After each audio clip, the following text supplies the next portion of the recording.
మన గౌరవం, మన సెల్ఫ్ రెస్పెక్ట్ ఉండాలి అని చెప్పి ఆ సింహ గర్జన పెట్టుకోవడం జరిగింది. ఆ మీటింగ్లో మాట్లాడేటప్పుడు కూడా చాలాసార్లు క్లారిఫై చేసినప్పటికీ కూడా అందరూ వ్యతిరేకంగా మాట్లాడినారు అని చెప్పి తప్పుడు ప్రచారం చేశారు. ఆ మీటింగ్ కేవలము మాలల సెల్ఫ్ రెస్పెక్ట్ పెట్టుకోవడానికి ఆ మీటింగ్ పెట్టుకోవడం జరిగింది. ఆ మీటింగ్లో కూడా ఒక రెజల్యూషన్ పాస్ చేసినాం. అప్పుడేం రెజల్యూషన్ పాస్ చేసినామంటే, ఈ ఎస్సీ కులానికి చెందిన పాపులేషన్ వైజ్ తీసుకోండి, సుప్రీంకోర్టు డిసిషన్ తీసుకున్నప్పటికీ కూడా 20% రిజర్వేషన్స్ పెంచాలని చెప్పి ఆ మీటింగ్లో మేము రెజల్యూషన్ పాస్ చేయడం జరిగింది. దాంతోపాటు ఇంకో విషయం రెజల్యూషన్ పాస్ చేస్తాం. మీరు కాస్ట్ సెన్సస్ చేసినప్పుడు, ఈ నిర్ణయాలు తీసుకున్నప్పుడు మీరు ఏదైతే సెంట్రల్ గవర్నమెంట్ రాహుల్ గాంధీ గారు అన్నారో కాస్ట్ సెన్సస్ చేయాలి, దేశవ్యాప్తంగా కాస్ట్ సెన్సస్ చేయాలో, ఆ కాస్ట్ సెన్సస్ మీరు ఫ్రెష్గా కాస్ట్ సెన్సస్ చేసి నిర్ణయాలు తీసుకోమని చెప్పి ఆ రెజల్యూషన్ కూడా ఆ రోజు పాస్ చేయడం జరిగింది. ఇప్పుడు కూడా మేము ఇదే చెప్తున్నాం. 2011లో ఏదైతే కాస్ట్ సెన్సస్ తీసుకున్నారో అప్పుడు కంబైన్డ్ ఆంధ్రప్రదేశ్ చూసుకొని అప్పుడు ఎవరు ఎంతమంది బెనిఫిషరీస్ వచ్చినారో అందరికీ తెలిసిన విషయమే. ఆంధ్రాలో అప్పుడు బ్రిటిష్ రాజ్యంలో వాళ్ళందరూ మంచిగా చదువుకున్నారు. చాలామందికి ఆ రిజర్వేషన్స్లో ఎక్కువ పోస్ట్స్, ఎక్కువ బెనిఫిషరీస్ అందరు కూడా అప్పుడు ఆంధ్ర నుంచి ఉండేవారు ఉన్నారు. తెలంగాణ వచ్చిన తర్వాత మేము అప్పుడు ఉద్యమం చేసేటప్పుడు కూడా చాలామంది మా సోదరులు అప్పుడు మంద జగన్నాథం గారు, సర్వే సత్యనారాయణ గారు వీళ్ళందరూ కూడా చర్చించుకున్నప్పుడు అప్పుడు ఈ చర్చ కూడా జరిగింది అధ్యక్ష.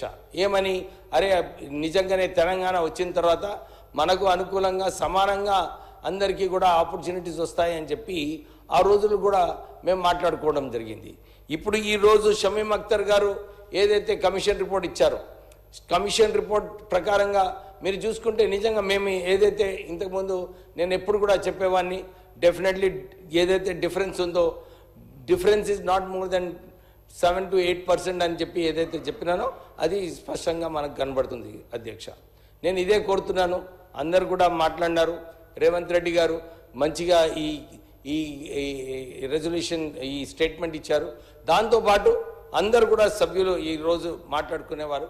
రిజర్వేషన్స్ కూడా ఎక్కువ పెంచితే అందరు కూడా నిజంగానే రేవంత్ రెడ్డి గారికి మంచిగా మెచ్చుకుంటారు. ఎందుకంటే Congress party already resolution pass చేసింది మన చేవెళ్లలో 18% చేయాలని చెప్పి. ఇప్పుడు ఈరోజు బీసీ కులగలన కూడా స్పష్టంగా ఎస్సీస్ సంఖ్య 17.4% అని చెప్పి ఆల్రెడీ తేలడం జరిగింది. ఈ రిజర్వేషన్స్ కూడా దీంతో పాటు పెంచితే చాలా బాగుంటుందని చెప్పి నేను మీ ద్వారా కోరుతున్నాను అధ్యక్ష. ఓన్లీ 3-4 minutes అధ్యక్ష. ఈ స్టేట్మెంట్లో ఏదైతే డిస్ట్రిబ్యూట్ చేశారో ముఖ్యమంత్రి గారు దాంట్లో 2-3 అంశాలు కూడా మెన్షన్ చేశారు. హర్యానా, పంజాబ్, తమిళనాడు ఈ 3 రాష్ట్రాలలో కూడా మా టీం వెళ్ళి అక్కడ సిచ్యువేషన్ ఏముంది కనుక్కొని రావడం జరిగింది. ఆ 3 రాష్ట్రాలలో కూడా అధ్యక్ష పర్సంటేజ్ ఆఫ్ రిజర్వేషన్స్ పెంచడం జరిగింది. పంజాబ్లో 20% కన్నా ఎక్కువ పెంచారు. హర్యానాలో 20% పెంచి ఈ కేటగరైజేషన్ చేశారు. అలాగే తమిళనాడులో కూడా 3% పెంచి కేటగరైజేషన్ చేయడం జరిగింది. సో ఇది కూడా మీరు ఈ దృష్టిలో పెట్టుకుంటే డెఫినెట్లీ మనము రిజర్వేషన్స్ 20% వరకు పెంచే అవకాశం ఉంది.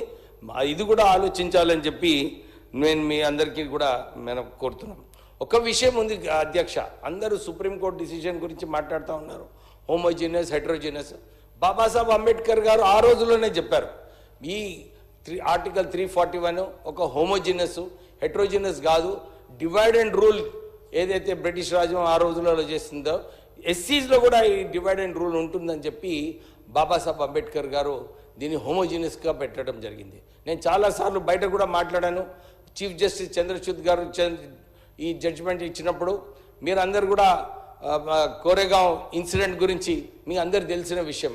అప్పుడు దళితులందరూ కూడా పేష్వాస్ వ్యతిరేకంగా కొట్లాడి మా దళితులు ఆ రోజు పేష్వాస్ వ్యతిరేకంగా గెలవడం జరిగింది. చంద్రచూడ్ కూడా ఒక పేష్వా అధ్యక్ష, వారు కూడా మనసులో ఎట్లా దళితులకు డివైడ్ అండ్ రూల్ చేయాలని చెప్పి ఆ జడ్జిమెంట్లు ఇవ్వడం జరిగింది. మేము కూడా జడ్జ్మెంట్ కూడా ఇంప్లిమెంట్ చేయండి అని చెప్పి చాలాసార్లు చెప్పడం జరిగింది.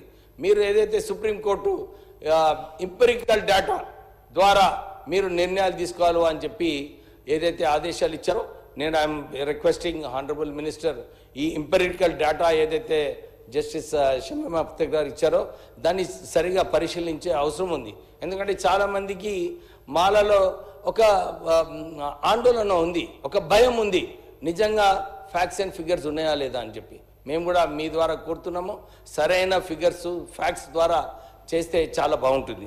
నేను కూడా ముఖ్యమంత్రి గారిని కలిసేటప్పుడు నిజంగా ఈ స్టేట్మెంట్ ఏదైతే ఇచ్చారో దీని ప్రకారంగా నేను ముఖ్యమంత్రి గారికి చాలాసార్లు కోరడం జరిగింది.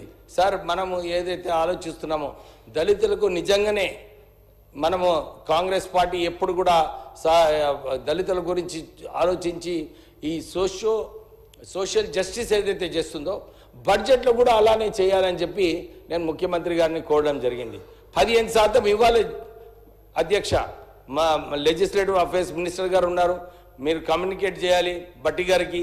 ఈ వచ్చే బడ్జెట్లో మన బడ్జెట్ ద్వారా 15% అలొకేషన్, 15 అనేది 18% చేసినా కానీ తప్పులేదు, మీరు 18% అలొకేషన్ చేస్తే బాగుంటుంది. ఎందుకంటే చాలామంది ఎస్సీ ఎంటర్ప్రెనర్స్ ఏదైతే సబ్సిడీ ఇస్తానని చెప్పి మన స్కీమ్ ఉందో, ఇప్పుడే ఇంతకుముందు సాంబశివరావు గారు కూడా మంచిగా చెప్పారు.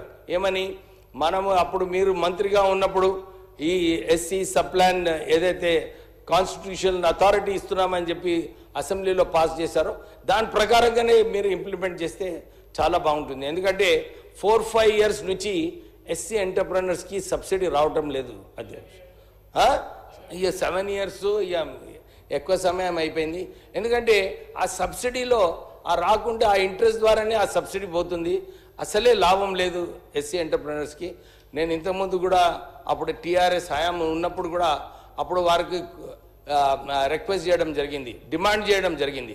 అన్ని కాంట్రాక్ట్స్లో కూడా ఎస్సీస్కి 15% వాటా ఇవ్వాలని చెప్పి ఆ రోజుల్లో చెప్పడం జరిగింది. అప్పుడు ఒక ప్రపోజల్ పోయింది అధ్యక్ష, అప్ టు 3 crores ఎస్సీ కాంట్రాక్టర్స్కి ఇరిగేషన్ ప్రాజెక్ట్స్లో ఇతర ప్రాజెక్ట్స్లో ఇవ్వాలని చెప్పి నోటు పోయింది.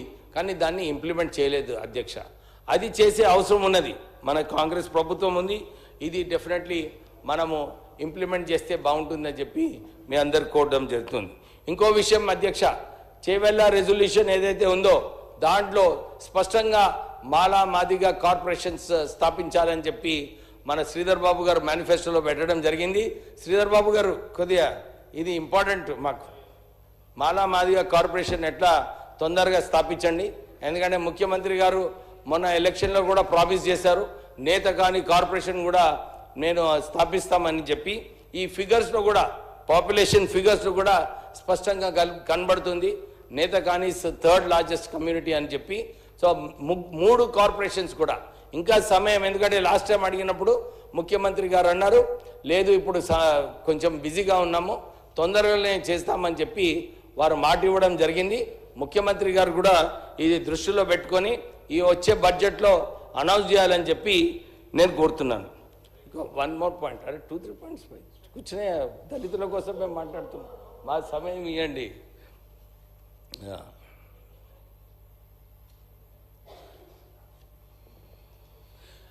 మన కార్పొరేషన్స్ అధ్యక్ష శ్రీధర్ బాబు గారు, కార్పొరేషన్స్లో చైర్మన్షిప్స్ డైరెక్టర్షిప్స్లో కూడా మాకు 18% వాటా ఇవ్వాలని చెప్పి కోరుతున్నాము. ఎందుకంటే మొన్న ఇంజస్టిస్ అయింది, మీరు దాంట్లో ఈసారి సరిదిద్దాలని చెప్పి మీకు కోరడం జరుగుతుంది.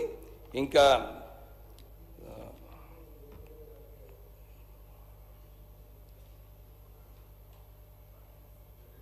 సో ఫైనల్ పాయింట్ అధ్యక్ష, దాని ఎంపిరికల్ డేటా ఏదైతే ఉందో అది కొద్దిగా ఓపెన్గా అనౌన్స్ చేస్తే, మాకు కూడా రిపోర్ట్ ఇస్తే చాలామందికి ఏదైతే భయం ఉందో దాన్ని క్లారిఫికేషన్ చేసేది ఉంది. డెఫినెట్లీ మళ్ళీ రిజర్వేషన్స్ 18% చేయాలని చెప్పి మళ్ళీ ఒకసారి కోరుతూ ముగిస్తున్నాను. Thank you very much.